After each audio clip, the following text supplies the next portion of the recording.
Hello, everyone. Thank you for tuning in to another amazing episode of Holding Court with the Empress of West Hollywood. I'm Enoch Miller, your Empress of Weho, and we're really excited today to come to you with our amazing sponsors. We want to thank GayLifeLA.com and also White Rabbit Partners, who are amazing sponsors here today that allows us to have this facility we are in today. And we also want to thank Impulse Group LA. Impulse Group is an amazing organization that's been around for a little over 9 years. They have over 22 chapters worldwide, and they're all about the gay community having safe, sexy, and healthy lives throughout the community, being safe and making sure they keep others safe as well. Make sure you turn in next week, Saturday, because next week, Saturday, they're going to be having an amazing pool party called Soaked. So you're going to want to come to that because it's going to be all chapters, all 22 chapters from around the world. All the different heads are going to be coming in, having fun. It's at the Ondas from like 6 to 8. Lots of cute boys. Go sign up online at Impulse Group LA's Facebook. Get all the details. And I mean, seriously, it's $10 a ticket, so it's like easy as hell. So go check it out, get involved, and make sure to support Impulse Group. We want to thank you again for tuning in with our amazing guest, Michael Henry. Hi, Michael. How are you? Good. How are you doing today? I'm great. I'm feeling good. Good. Are you clean today and like feeling not so sweaty? Because I've been like sweating my ass off this week. It's been so hot, but I honestly like being hot. I like the heat. I do agree. I would prefer this compared to cold weather. Same. So kind of diving in right into it, you're originally from the East Coast over in New York, from New Hyde Park. And because you went all the way basically through school there and actually went to university at Long Island University. Long Island University, yeah. Did you do tanning, weightlifting, and laundry like they all do on the shore? You know what? I did. So, because I do have a lot of people that we know, obviously, that come from East to West Coast. What was your experience growing up on the East Side? I mean, I love the East Coast. I think it's so fun. When I was there, I liked the Four Seasons, everything. Going to school on the East Coast was good because it was very art-driven. It wasn't necessarily business-driven. Okay. It was, we're making you into a performance artist. Got it. We did a bunch of different type of training. We did Japanese style training, like Suzuki style, which is all like movement based. Okay. So, I mean, it's stuff that isn't appreciated too much out here because this is a business town, not necessarily an art town. Right. So, I appreciated it for when I went there because I definitely felt like an artist when I was there. Got it. And stretched my artistic muscles. Got it. But at the end of the day, I really wanted to be a part of the business angle of it all. Yeah, because when you went to Long Island U, you were basically there for an acting degree. Exactly. Was it a fine art degree or acting? Yeah, I got a BFA in acting. Okay. Yeah, BFA. BFA. Big fat anus. Anus. There it is. That's what it was. Anus. Thank you, Alaska. Anus. Support me. No, so then you studied at Upright Citizens Brigade out here in Hollywood. Right. And was this before you were doing like Groundlings in Second City and Iota West? I did Iowa West first, and then Second City, and then UCB, and then Groundlings. Got it. So I kind of stuck a different toe in each pool. Got it. Like one at a time. But the general consensus of all of it was doing improv, basically, for the majority of it. Yeah, for the majority of it, it was improv, and Second City really taught me how to write sketches. Okay. And perform sketches for an audience. Okay, well, from a lot of people, I heard writing is the hardest part of it all. The improv stuff isn't too bad. The acting stuff isn't too bad. It's really the coming up with your scripts is the hardest part. Yeah, and that I kind of I took from Second City, and then I took from other friends who were making their own content. So I took a lot of info from my training and from a lot of my peers, and then kind of did my own thing. Got it. And so, what do you feel was the one thing that maybe carried throughout with you from East to West Coast and all these different acting schools that you had gone to that really kind of helped define you as a performer? What was the main, I guess, the main lesson that you learned through all of it? The main lesson is being emotionally vulnerable. Okay. I mean, a lot of comedians, they want to be funny. Right. They want their content to be funny. But if you could be funny and emotionally vulnerable and really be raw and let yourself be made fun of, be the butt of a joke, and be embarrassed. Those are the things that I think draw people to you. I know from watching all the avant-garde shows that we did at my school on Long Island, what really drew me in was when they were connected and emotionally available. Got it. So I try to do that with my comedy, and I think it's working. Yeah. Well, I really, Yeah. and the fun thing about your comedy is, and I feel like this is what really helps bring a good comedian together, is the fact that there's no holds bar on anyone, anything, including yourself. Uh-huh. You make fun of all different types of stereotypes. You poke fun of the different things you know that people are going to poke fun at you to your face or behind your back, Right. depending on which side of the state you are on here. Right. But really, it's because it's with comedy. I mean, I think I'm very whippy at being like, I can be a comeback queen and be Right. like, I can say something back to you, but coming up with stuff on the spot, what is your process in all of this as a comedian to really come up with funny jokes or finding things that people actually think are funny? Because from what I hear, it's really hard to do. Well, a lot of it, I try to let everything write itself. Got it. Like, I really have my antenna up when I am out with my friends or even out by myself and listen to my friends, listen to what we're talking about. What are we finding important to talk about? What are other people finding important to talk about or observing? And I really try to put that down on paper and then tweak it and use the format that they taught us at Second City, which is like, you have to have things build to a certain point and repeat until it gets to like a head. Got it. So, and we love head. Who doesn't? But so that's, I mean, so it's really just kind of taking everything in. How much of what you do in your scripts are like from real life, and how much of it is just like stuff anyone and everyone kind of talks about? I would say really 100% of it. Okay. 100% of all my videos, it's stuff that's happened to me or my friends, and they've told it to me. Okay. So not necessarily always to you, but at least it's happened to someone that you've heard about. Yeah, and it's something that if they told me, I'm like, oh my god, can totally relate. I've so been there. Yeah. I just think that what other people find important is interesting. Okay. So I try to do that and expand it and put my own stink on it. I love that. That's always really good to put your own mark, just piss on it all. Right. So in regards to East and West Coast, because I mean, New York and that demographic has a completely different mindset of how we do. They're a little bit more fast-paced, busy. We're a little bit more laid back and casual. When it comes to comedy, is there a lot of difference between being on the East or West Coast, or is it all kind of universally the same? I would say on the East Coast, they go for it a little bit more. Okay. They're a little bit more experimental, but not necessarily experimental with their filmmaking. A lot of my East Coast friends that are in comedy or acting, they're expressing themselves on stage at UCB or some other stage where they wrote their own thing and are putting it up. So they're experimental and raw in a way that's for a live audience. I don't know a lot of my friends that are doing it for like a YouTube channel or recording or making their own stuff digitally. Okay. But here, people are. Got it. Because so many people here are here for filmmaking, acting. Just about all of my friends wear so many hats. Got it. You know, if you want to be an actor or a comedian, you kind of have to be a filmmaker and a writer also. Right. Because it's not hard to have that type of equipment, and it's all very accessible. Right. So I think that is the main difference. Here, people are expressing themselves and their creativity and their artistry on film more. Got it. And that makes sense, though, because, I mean, obviously the whole acting community when it comes to theater and everything like that is very much East Coast, and here we're obviously film and television. Right. It's very similar on that. I can tell then now with comedy.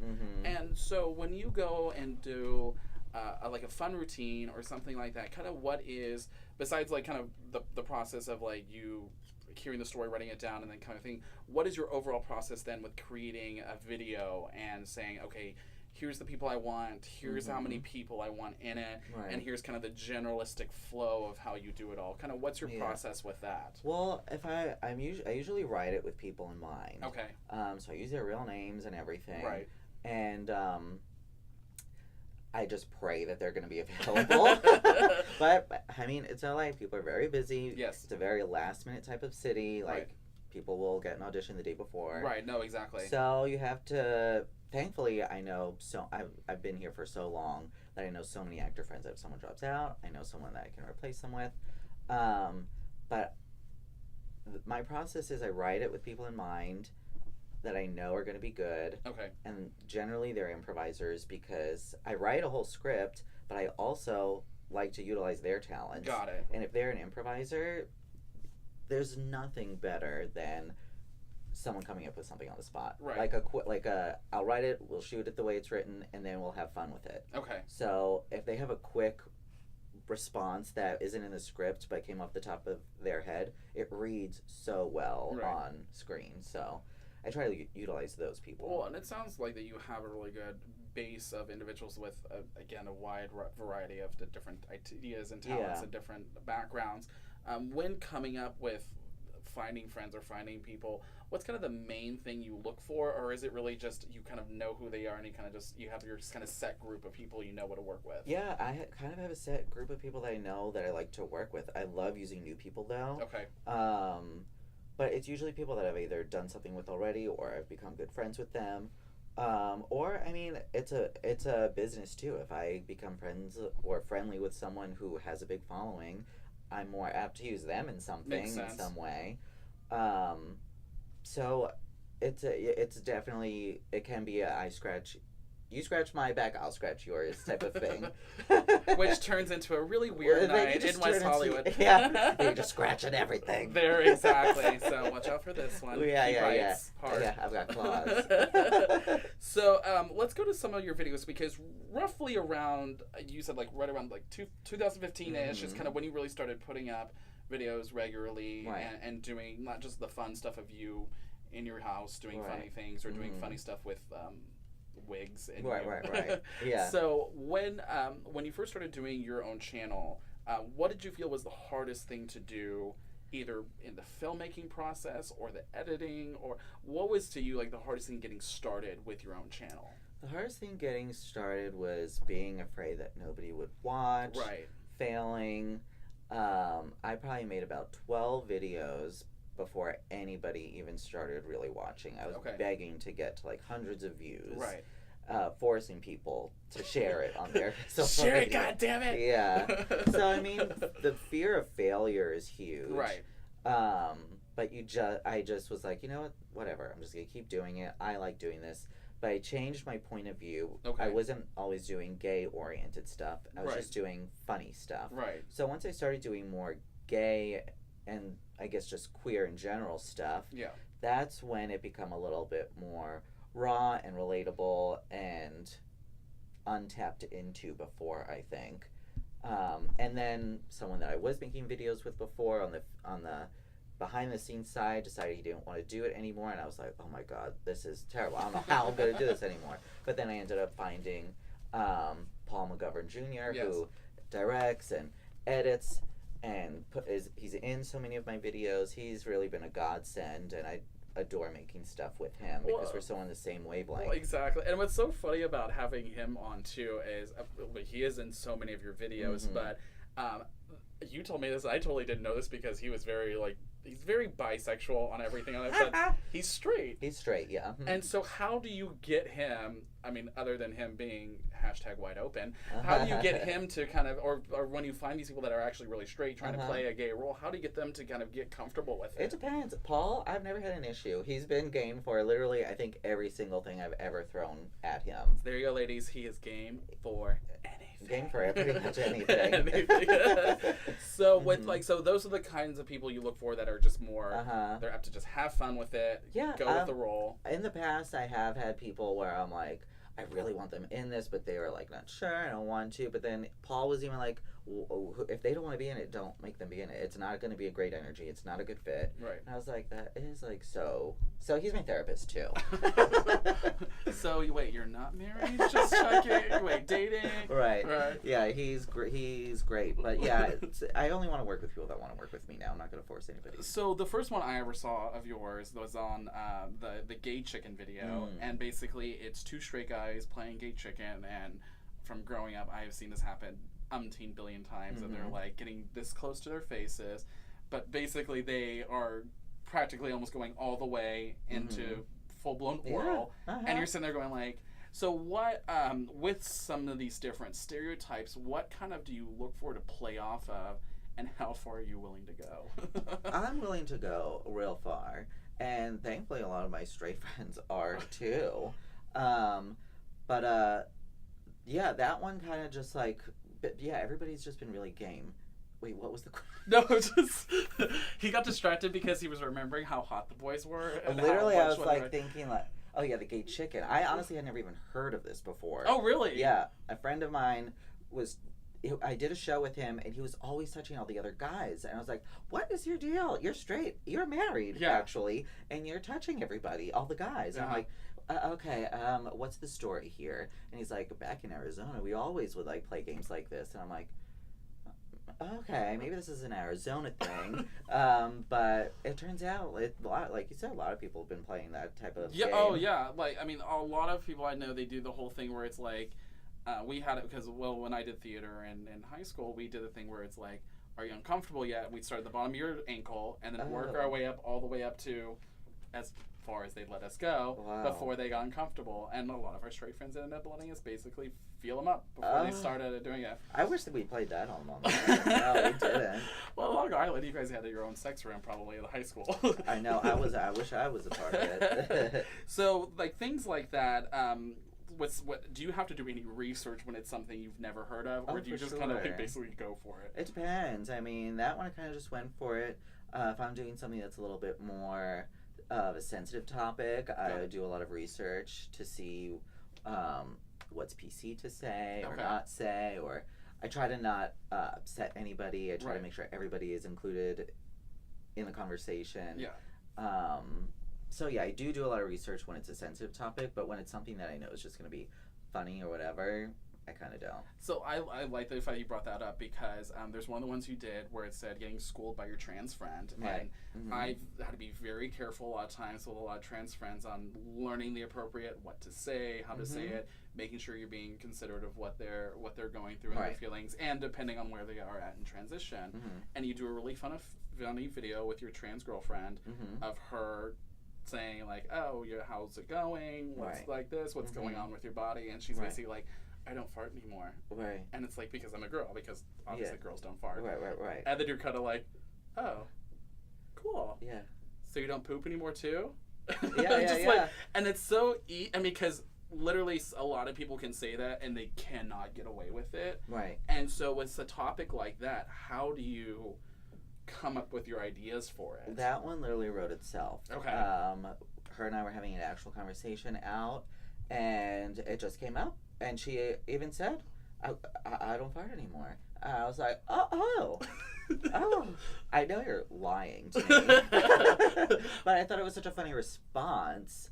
And then later, when I was like putting pen to paper, I put the poop part. Right. Yeah. But it's still, I mean, it's such a really funny thing to say of something that is such a sensitive topic, but really making the fun part of it all, but still staying true to her. Like, I'm a lady. Yeah, I mean, honestly, I think every single thing can be poked fun at or found humor in. And that is a pretty sensitive topic for a lot of people. But it's like, you're also a person, and a person is humorous and can poke fun at themselves. Right. And also it's a little bit like you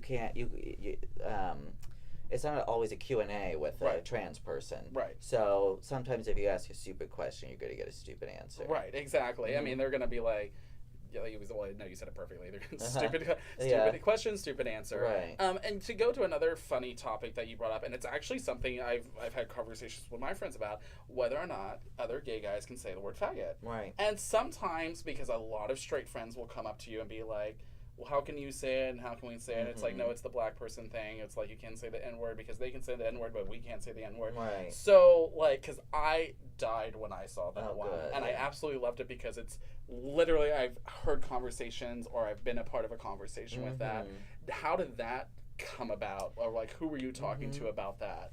I'm trying to remember. I think the idea came into my head because I was like, I'm going to call myself a faggot out and see what other people think. Literally every single person I said it in front of, like, friend, you could see The reaction. You could see the light leave their eyes. And I was like, okay, this is perfect.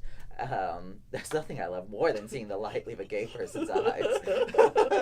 But I asked him, I was like, and then I think sometimes my friends are getting on to me because I'll ask them, was that uncomfortable? Should I not say that? Because I want to use them as like a bit of a test. Okay. And they're like, yeah, it's a jarring word. But I'm like, we're faggots. Can't we say it? Like, you know, I called myself it. I didn't even call one of my friends that. Right. I was like, I can't even refer to myself as a faggot without you feeling uncomfortable. Right. So that definitely was like, a light bulb went off. I should make a video about this. I'll make everyone uncomfortable. Sweet. Well, it was perfect too because it's like the way you played it off so brilliantly where the gays are talking to each other and it's you and basically you and two friends and who were the two friends in it? It was Jimmy Fallon and Tom Lang. And Jimmy's also in Go-Go Boy Interrupted as well. Interrupted, yeah. And he does a lot of his own stuff as well too. So they were both hilarious in it. They're angels, yeah. You guys are saying it like a very casual conversation, and then your straight friend pulls up and here's what you guys are talking about. Yeah. And then when he says faggot, you actually bleep it out because straight people aren't allowed to say it. Yeah, they're not. Yeah. So I really love the cleverness of it all. Of again taking a very sensitive topic because for me. I'm the same way. I'm kind of like, well, it's faggot. I'm calling myself faggot, or I'm calling another faggot. I mean, it's, I would be more offended to someone because I had some people calling me queer, whereas now queer is a little bit more acceptable, and faggot's the dirty word. Right. Queer is the definition has kind of changed over the years. Exactly. Yeah. Whereas it's like, hey, you queer, it was derogatory, whereas now it's the identifier instead of the actual derogatory. It's like the umbrella. Yeah, and then faggot's like, it's been the whole like, oh god, like the dirty word of everything. Yeah, I feel like we haven't really found any ownership over it quite yet. Yeah. It's still like a curse word. Yeah, I totally agree. And for you, was it just the test, or for you was it actually a very personal thing, or do you kind of like, no, I call myself faggot? I just thought it was an interesting thing. I was like, I mean, I want to be able to say it if I want to say it, but I also don't want to make other people uncomfortable that are in my presence if I'm saying it. So I thought it was interesting if it did make other people uncomfortable. And most people did feel uncomfortable around But I really love the comments you got from that video. And it was very 50-50. Yeah, it really was. And you got some people yelling at each other on the thing. And then you had other people that were like, I've totally been there. I totally get it. And I think we need to not take ourselves so seriously. Yeah. And if someone says it, ask them not to and not be a bitch about it. Yeah. I mean, or understand the context. Yeah. I mean, context is key. Yeah, they're obviously not trying to make... I don't think it... Well, something that also surprised me is that a lot of gay people think faggot is a type of gay, like a certain behavior of a gay like person. You're talking about like femdom, all that stuff like that. It's kind of in that category. You're being like a faggy. Yeah. Okay. Yeah, and I was like, and that's still a little bit like your own internalized thing, like because you think that even is bad. Got it. So it was all a very interesting person study for me. No, it's a really, vocabulary study. Well, yeah, really a very nice vocabulary study. Yeah.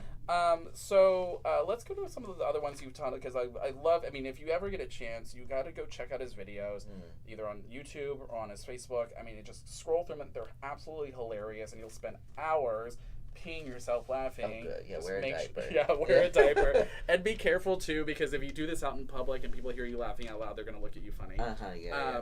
So... obviously, the gay chicken was really funny. The taking yourself a little too seriously with stuff, and the fun stereotypes you do.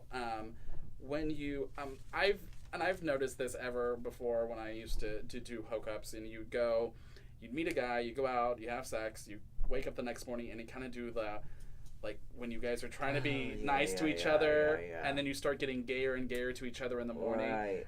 Was that a real story that happened? That's my life. That's your life. Well, I had been. I feel like I feel like a lot of gay guys put up a masculine front because they're afraid that other guys are not going to like them if they are not putting up that masculine energy. Yeah, they're too femmy. So it's like, God forbid, after you have gay anal sex, you actually act like you're a gay person. Yeah. So to me, I still have some issues with that a little bit. guys are not going to be interested in me if they think I'm too feminine. Right. And so I try to like hold back a little, but sometimes you femme it out. Yeah. Well, and it was great too because that tied into a little bit what you did where you did Are You a Gay Stereotype? Right. Where it's you and your friend meet up and you run into each other on the sidewalk and basically you are literally repeating the exact same things because apparently all gay guys think the same thing. Yeah. Which kind of. boys. Yeah, boys. Yeah. Mm-hmm. And it was really because exactly one of the things you even said in it was that I'm a pretending to be a dom, top, butch, when I'm a gay Twinkie thing, whatever. Yeah, you have to try to play. You feel like you have to play all the roles. Right, exactly. And what do you feel like in our community is one of the hardest things to do when it comes to either dating or having sex or being with other guys? Do you feel like we get labeled too quickly or easily, or do we label ourselves? Oh, like we label ourselves. We label other people. We look at the labels and try to find where we belong in it. I don't know. I feel like gay people have always tried to find a little bit where they belong in the world. So maybe we found some safety in labels, but I feel like you're not being your actual authentic self. Right. I mean, that to me is one of the problems with the gay community a little bit right now is that we need our honest personalities out there. Exactly. And I'd like to pull up or go into one of the ones you did that was kind of the quintessential of this of when you know for a fact he's a bottom and it's two friends talking to their other friend and they're like, so like, do you like to get fucked? Do you like all this stuff? And the guy's like, no, I'm a total top. And you're like, wait, but you're a Twinkie looking, you're all this other stuff. His boyfriend's this big buff whatever. And so now that I want to know, was that an actual conversation or was that just kind of funny? That's another thing. It's my life. Like everyone just thinks that I'm a bottom, but you know what? I'm not most so this of the was time. more about you. It's more about me. And like the people that project this kind of stereotype onto you. Exactly, yeah, for sure. Which I really love the whole idea of it. It's just like, and basically at the end the guy pulls his pants down and you're like, oh, I can see why you're top. Which is true though, and I feel that is very much our demographic around here is where we kind of niche everyone into specific roles, specific positions, specific whatever. And then decide to just kind of like, you will have to be this, and if anything other this means you're weird. Right. And so how do you, either with your friends or with people you're around, how do you kind of try to overcome these stereotypes just personally? Like what works for you, or do you kind of just roll with it? I try to just honestly, I mean, I don't know if stereotypes are really a bad thing. I just know that I try to like be as much myself as possible and pray that other people are attracted to me. It's mostly prayer. It's mostly prayer. Like Kesha says, praying. Lots of praying. Yeah, I mean, because I never really felt like I fit into a stereotype. I always felt like I was femme, and I always felt like that was shamed. Right. So I always tried to, like, when I was, like, talking to a guy, try to, like, not cross my legs, not be like this, you know. But I just wish that we can, like, you know, we're more than just these stereotypes and labels. No. Yeah, and I really love the most recent one you did. Actually, I think it was the one that you just put out. The moment you realize that he's not into you. Oh my God, I feel like this is a therapy session for me because this is all my life, really. I feel by the minute. But so that one really so you're talking with a guy, you're kind of interested, you want to kind of see each other again, and then he does the whole roll, and then he's like, then you're a girlfriend, and you're just like, then you know, FML. It's like what kiss of death. Kiss of death, exactly. So. Is this something like, because I've experienced it before where they just all of a sudden becomes like, now they're your friend. I'm like, we just had sex, we just went on a date, we were just making out. What are you? I know. And then a part of me is like, is this me? Am I right. Girl shaming? Am girl I shaming? like, is it bad that he's calling me girl? Like, yeah. I just feel like if you were calling me girl, that means you have zero sexual attraction toward me. Well, it's true. I mean, it's serious. It's very much, it's a girlfriend. And it's like, I would never, and I only do it to my husband to piss him off because I know it does. Love you. But yeah, it's a very derogatory thing to say to someone when you feel like there might be a connection. yeah, I want you to think I'm a boy. Right, right. And what do you think of the whole concept with gays and doing the whole girl thing of like, even though it's GURL, whatever. I like it, honestly, yeah. Because I think it's us embracing your feminine side. Got it. Because even, this didn't even happen a couple years ago. I mean, a lot of my friends now, they're like, oh, she did this, she did that. You're right. It's a guy, but everyone's calling each other she or her Right. or whatever. And I kind of am into that. Got it. Mm-hmm. I mean, I'm kind of into it as a little too. It's more if it's definitely it's with people you know. Mm-hmm. It's people you actually can be comfortable with saying that. Right. Obviously, if it's a drag queen, Right. she's no. Uh-huh. But for like when it comes to things like this, when you're embracing more of that kind of side of you that's a little bit more, I guess, gay-y. What do you kind of feel is the best way to either do you usually make fun of it, or do you try to just more embrace it, and then if someone tries to make it weird, you try to make it weirder? What, the girl thing? Yeah. Yeah. I if it gets really weird, I don't mind it. Thankfully, all my friends, for the most part, are like funny people, comedians. Yes. So I mean, we could get it could just go on and on and on. It just becomes a whole routine. It just becomes a whole routine. Yeah. Yeah. So you do a lot of stuff in here with not just gay people and obviously gay stereotypes, but you do a lot of stuff with people with straight friends and stuff. You have to deal with that. And obviously, it's a struggle we all face every day, the straight community. And with that, how do you deal with?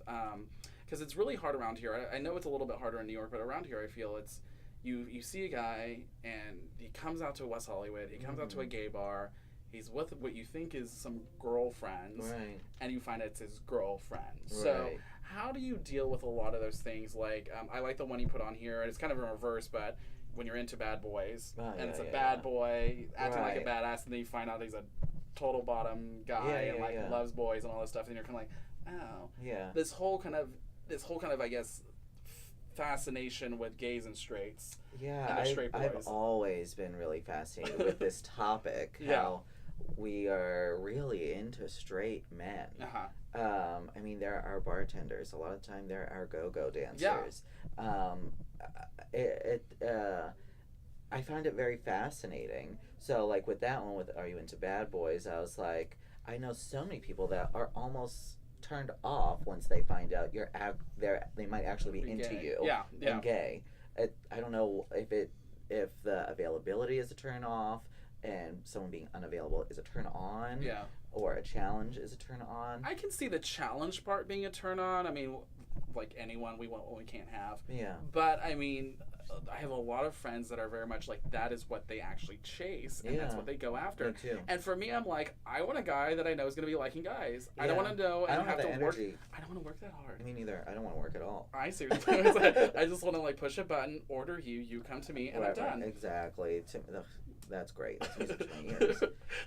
It's like boy takeout. Yeah. So with that, what do you feel is, especially with our community, what do you feel is like the biggest either problem with it, or what do you see a lot that you feel really is the biggest issue with it all? Well, with the whole straight thing, I would like us to not fantasize over straight people as much as I feel like we have, or maybe it's just me and sometimes.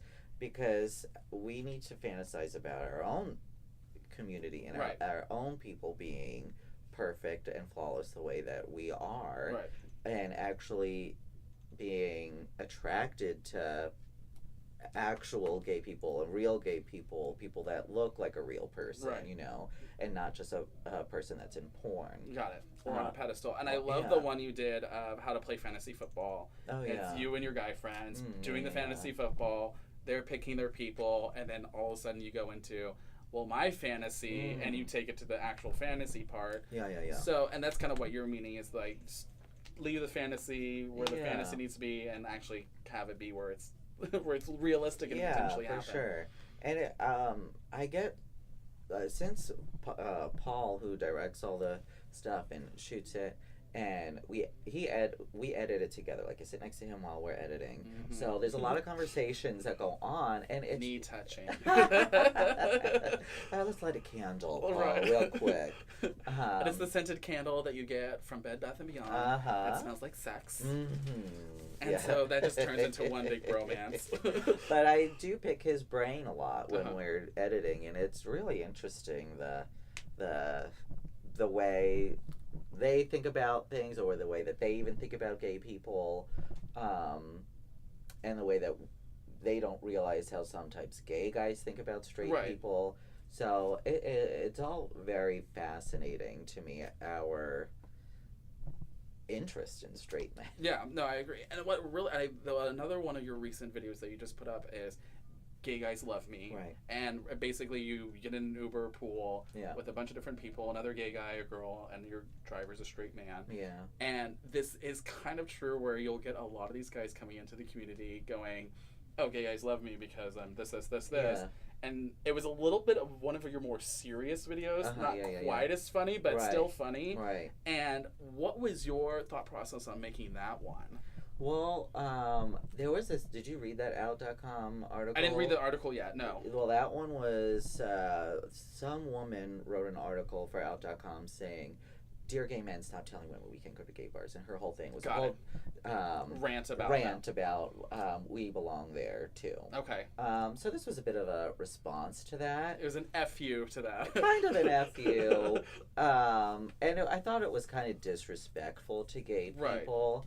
And I did think it was kind of interesting that it was published in the space that it was published in. Right.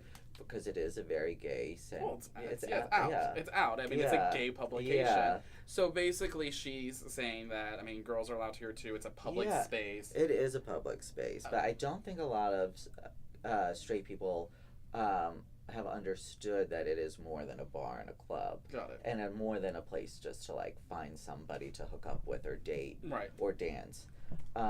There's so much history. I mean, I think so. It's a refuge, you know, and I don't think a lot of straight people understood that, but a lot do. So I give a lot of straight people a lot of credit, but there are a few that didn't understand. So I wanted to spell it out. Got it. And let me ask you a question, because I've asked this to we had a few guests on a few weeks back that were both bartenders that work here in the community. One's a gay man that works at Flaming Saddles, and another's a lesbian woman that works at the Chapel, and I asked them the question, how gay should gay bars be? And what is your opinion on that? I mean, how gay should our gay bars be, whether it's West Hollywood, Silver Lake, downtown LA, Long Beach? Like, are they supposed to be these gays only, or do you feel it's okay to allow them?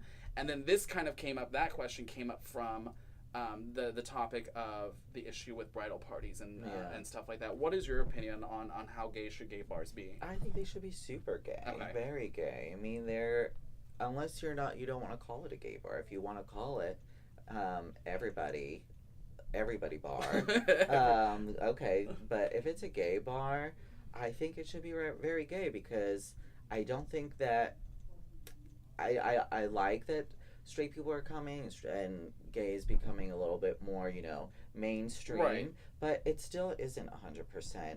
So we still need a place that's 100% going to be a safe spot. Right. And I do know a lot of straight guys and women who have gone to gay bars and then been put off by something that is there in the atmosphere. Which is normal to us, but to them it's kind of like, what the fuck? Yeah, or they got someone tried to dance with them or touch them or buy them a drink or didn't like their attitude or whatever. Or I don't know if some street people think they're being cool with us by putting up with being at the gay place, doing us a favor. It's like, you don't have, this is our spot. Right. Either play the game or don't. Right. Join the club or get the fuck out. So I really like that, because I mean, it's too many times you deal with this stuff where it is you want to be like we've always been working for our equal rights and everything else that it gets to us, be treated like everyone else, but we still want to have our spots, our spaces, our fun little hangouts that I like that. And it's a really hard balance, I feel, because we sometimes kind of bite ourselves in the ass where we're trying to be to one side but also want to be completely on the other side with the other, How do you feel like the balancing act works with that? Do you think we are too left and right, or do you think we are getting to be in the middle a little bit on that? Like mainstream, you mean? Not mainstream in the sense of mainstream more in the sense of just general equality of we're kind of accepted as a norm instead of as like, oh, it's the gays and it's the straights, a little bit more like that. I think that it's good to be that we're heading in the direction of being more like the norm. But I think that we still need to be bold. Got it. And different and artistic and celebrating our heritage. Got it. No, I 100% agree, and it's honestly it's the best part of it is still recognizing your history, keeping that history alive, but also. And you could be a gay person that doesn't want to participate in all of that, but understand where everything is come from and everything. You don't have to be an all-out, drag performer in order to be a proud gay person. And unless you go to RuPaul's DragCon, then you need to be in drag. I'm going to New York. Oh, you are? I can't wait. I wish I could. Oh God, you'll catch lots of things there. We'll see. But so I just wanted to hit on one more that I really liked that you played up that was really, really, really funny. The drama surrounding your straight friends' gay behavior.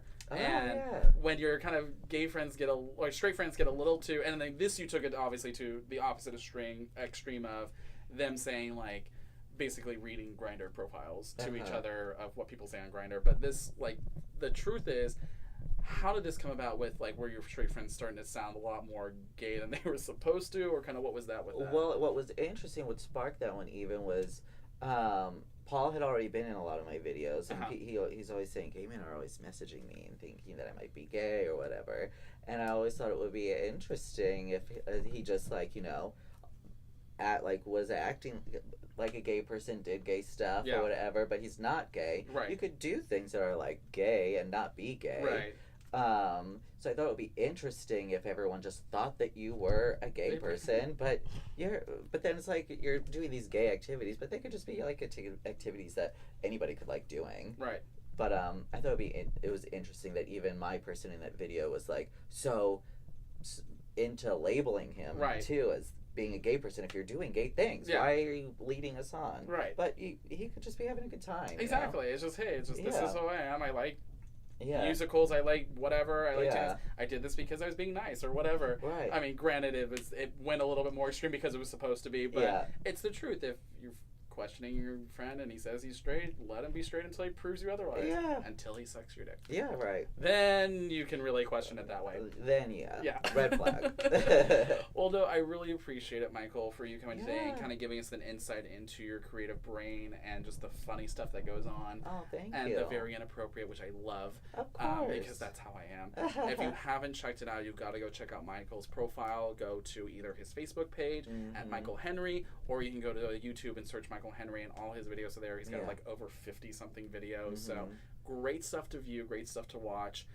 We want to do a special thank you again to our sponsors, GayLifeLA.com, White Rabbit Partners, and Impulse Group. Buy your tickets today for the Soaked Party next week, Saturday on the 9th from 6 to 8 p.m. It's only $10. Buy a damn ticket. It goes to a great cause or a great organization, and they'll have a lot of good people from all 22 chapters from around the world to come check it out. So really pay attention. Again, thank you, Michael. Thank you so much. Had so much fun. Me then too. I'll send links for everyone in below. That way you can see where Michael's stuff is and click on it and watch more. Have a good one, and let's catch you next week. Bye. Bye.